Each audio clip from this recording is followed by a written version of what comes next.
नमस्कार। देशमा यतिखेर एकदमै डरलाग्दो र भयानक घटना घटेको छ।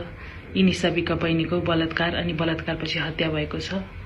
उनको आत्मालाई शान्ति मिलोस् र अपराधीलाई कडाभन्दा कडा कारवाही होस् भन्दै म एउटा कविता सुनाउन चाहन्छु। मेरो कविताको शीर्षक छ सत्यको दियो। तितर बितर भएर छरिए डाक्टर बन्ने सपना, तितर बितर भएर छरिए डाक्टर बन्ने सपना, कलिलो उमेर अनि अनगिन्ती चाहना, फक्रिन नपाउँदै ओइलायो फूल, के थियो र कठै ती युवतीको भूल, फक्रिन नपाउँदै ओइलायो फूल, के थियो र कठै ती युवतीको भूल, सपना जस्तै भविष्य र आँखाभरिको भोलिको उज्यालो, सपना जस्तै भविष्य र आँखाभरिको भोलिको उज्यालो।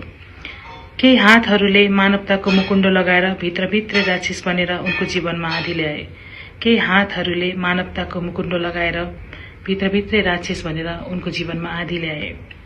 आफ्नै जीवन साथीले गरेको अत्याचारले उनको शरीर मात्र होइन विश्वास पनि धुजा भयो। आफ्नै जीवन साथीले गरेको अत्याचारले उनको शरीर मात्र होइन विश्वास पनि धुजा भयो। सम्बन्धमा कुठाराघात भयो। बिहानको समयमा सूर्य उसै गरी उदायो, बिहानको समयमा सूर्य उसै गरी उदायो जसरी अन्य दिन उदाउँथ्यो, तर उनको घरमा सूर्य सधैँको लागि अस्तायो, उनको घरमा सूर्य सधैँको लागि अस्तायो।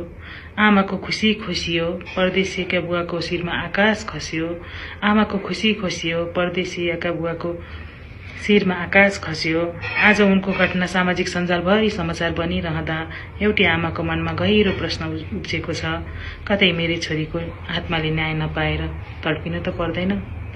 देशमा सरकार परिवर्तन हुनै लाग्दा एउटी उदास आमाको मनले फेरि सोच्दो हो, अब त पक्कै न्यायको ढोका खुल्नेछ, सत्यको दियो बल्नेछ, सत्यको दियो बल्नेछ। धन्यवाद।